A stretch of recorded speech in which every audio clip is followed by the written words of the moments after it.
அண்மையில் நேபாளத்தில் நடந்த மக்கள் புரட்சி போராட்டத்தின் போது இலங்கை தொழிலாளர் மற்றும் காங்கிரஸ் தலைவரான செந்தில் தொண்டைமான் உயிர் தப்பியதோடு அங்கு இருந்த பலரையும் காப்பாற்றினார்.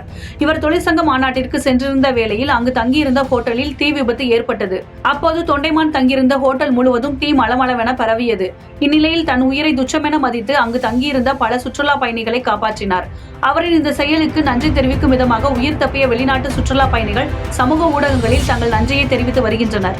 அதுபோல பல அரசியல் கட்சி தலைவர்களும் அவருக்கு பாராட்டுகளை தெரிவித்து வருகின்றனர்.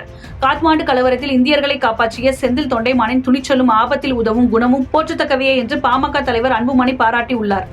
இதுகுறித்து OPS கூறுகையில், பொது வாழ்வில் ஈடுபட்டிருப்போர் எப்படி செயல்பட வேண்டும் என்பதற்கு எடுத்துக்காட்டாக செந்தில் தொண்டைமானின் பணி அமைந்துள்ளது என்று கூறியுள்ளார். பாஜகவின் துணைத் தலைவரான அண்ணாமலை தனது முகநூலில் செந்தில் தொண்டைமானின் வீரச் செயல் அவரது தனிப்பட்ட நேர்மையையும் உண்மையான தலைமைத்துவத்தையும் வரையறுக்கிறது என்று பாராட்டியுள்ளார். மேலும் இதுகுறித்து தமிழ்நாடு காங்கிரஸ் கமிட்டியின் மாநில தலைவரான செல்வ பெருந்தகை கூறுகையில், செந்தில் தொண்டைமானின் வீரமும் தன்னலமற்ற மனித நேயமும் பாராட்டத்தக்கது என்றார். இதுகுறித்து டிடிவி தினகரன் வெளியிட்டுள்ள பதிவில், வன்முறை வெறியாட்டத்தால் ராணுவ கட்டுப்பாட்டையும் இழந்த நேபாளத்தில் வசிக்கும் மக்களும் நம்மில் ஒருவரே என்ற எண்ணத்தில் பொது நலத்துடன் செயல்பட்ட செந்தில் தொண்டைமானுக்கு எனது நன்றியையும் பாராட்டுகளையும் தெரிவித்துக் கொள்கிறேன் என்று பதிவிட்டுள்ளார். இதுகுறித்து புதிய தலைமுறையின் செய்தியாளர் விக்னேஷ் தொலைபேசியின் மூலமாக செந்தில் தொண்டைமானை தொடர்பு கொண்டு பேசுகையில், கூடுதலான இளைஞர்கள் போராளிகள் ஒரு 500ல இருந்து 1000 பேர் கிட்ட வரிசையா உள்ள வந்துட்டு இருக்காங்க. லாபியில வந்து அடிக்கிறாங்க, கண்ணாடியை உடைக்கிறாங்க, ரிசப்ஷன் உடைக்கிறாங்க, சோஃபாலாம் கிழிக்கிறாங்க, என்ன செய்ய முடியுமோ எல்லாமே செய்யறாங்க. ஒரு சுனாமி வந்துட்டு போனா அந்த இடம் எப்படி ஆகும்? அந்த மாதிரி அடுத்து லாபி முடிச்சுட்டு அடுத்து ரெஸ்டாரண்ட்டுக்குள்ள ஓடுறாங்க, எல்லா இடமும் ஓடுறாங்க. நிறைய பேர் அங்க தங்கி இருந்தாங்க. ஸோ அந்த இடத்துல வந்து நான் மெசேஜ் அனுப்பிச்சோடனே ஆட்டோமேட்டிக்கா வந்து நிறைய பேர் மெசேஜ் அனுப்புறாங்க, நாங்க ரூமுக்குள்ள தான் இருக்கிறோன்னு. சில பேர் சொல்றாங்க நாங்க ரூம் விட்டு வர முடியல, ஏன்னா எங்க ரூமை உடச்சிக்கிட்டு இருக்காங்க வெளியிலன்னு. சில பேர் சொல்றாங்க நான் தப்பிச்சு போய் எமர்ஜென்சி எக்ஸிட் வந்தா நான் திறக்க முடியல, வெளியில ஏதோ ஜாம் பண்ணி வச்சிருக்காங்க அப்படின்னு சொல்லி நாங்க திரும்ப ரூமுக்கு போறோம், சேஃப்டி இல்ல காரிடார்ல இருக்கிறதுன்னு. நான் கொஞ்ச நேரம் வெயிட் பண்ணி பார்த்துட்டு ஆக்சுவலா உடச்சிக்கிட்டு மட்டும் இருந்திருந்தாங்கன்னா நான் உள்ளுக்கு போயிருக்க மாட்டேன்.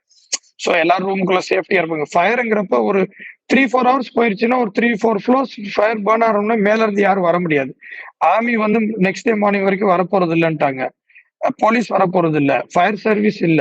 ஸோ ஒண்ணு நம்ம அந்த நேரத்துல இமீடியட்டா ரியாக்ட் பண்ணும், அப்படி இல்லைன்னா நம்ம அதுக்கப்புறம் என்ன பண்ணாலும் இட்ஸ் நாட் ஒர்த். எனக்கு ஒரு பெரிய ஒரு இது என்னன்னா, இந்த லோக்கல் லாங்குவேஜ் பேசக்கூடிய யாராச்சும் ஒருத்தர் இருந்தா பெட்டரா இருந்திருக்கும்னு சொல்லி அங்க இருந்து அந்த ஹோட்டல்ல ரெஸ்டாரண்ட் மாதிரி இருக்கிற பையன் வந்து, அந்த பையன் பேர் டென்சின், இந்த அமெரிக்கால படிச்ச பையன். ஸோ இங்கிலீஷ் நல்லா ஃப்ளூவெண்டா பேசினாப்ல. அவன் ரிக்வஸ்ட் பண்ண, வாங்க நம்ம ஹோட்டலுக்குள்ள போய் கொஞ்சம் பீப்புளை சேவ் பண்ணோம். ஹோட்டல் மேனேஜ்மெண்ட் யாரும் இல்லை. அப்ப எமர்ஜென்சி எக்ஸிட் போனா ஒரு பெரிய பெரிய கட்டையா அந்த லாக் ஓப்பனிங் கிட்ட சொருகி வச்சிருந்தாங்க. ஸோ அது எல்லாமே நாங்க ரிமூவ் பண்ணோம். இந்த பையன் எனக்கு ஹெல்ப் பண்ணாப்புல எல்லாமே ரிமூவ் பண்ணிட்டு அப்புறம் எங்களுக்கு உள்ள போக முடியல, நான் உள்ள இருந்து ஓப்பன் பண்ணாதான் உள்ளுக்கு போக முடியும். ஸோ அந்த மாதிரி ஒரு இஷ்யூ இருந்துச்சு. எமர்ஜென்சி எக்ஸிட் உள்ள ஓப்பனிங் மட்டும் தான் வச்சிருந்தாங்க, வெளியில கிடையாது. பட் வெளியில அந்த பிளாக் பண்ணி வச்சிருந்தனால உள்ள இருந்து திறக்க முடியல. ஸோ திரும்ப நான் have to go through the lobby மூலியமா திரும்ப உள்ளுக்கு போயிட்டு இப்ப எந்தெந்த ரூம்ல யார் யார் இருக்காங்கன்னு அந்த மெசேஜ்ல இருந்துச்சு. அந்த ரூமை போய் தட்டி அவங்களுக்கு மெசேஜை போட்டு நாங்க தான் வெளியே இருக்கோம் வாங்கன்னு சொல்லி அந்த பையன் வந்து நல்லா ஹெல்ப் பண்ணாப்ல. கார்டர் கிட்ட ஸ்டாப் பண்ணிக்கிட்டு யாரையும் வர விடாம இந்த சைடு யாரெல்லாம் அங்கிட்டு போங்க அப்படி இப்படின்னு சொல்லி, ஏன்னா ஒவ்வொரு ரூமா உடச்சு திங்ஸ் எடுத்துட்டு போயிட்டு இருக்காங்க.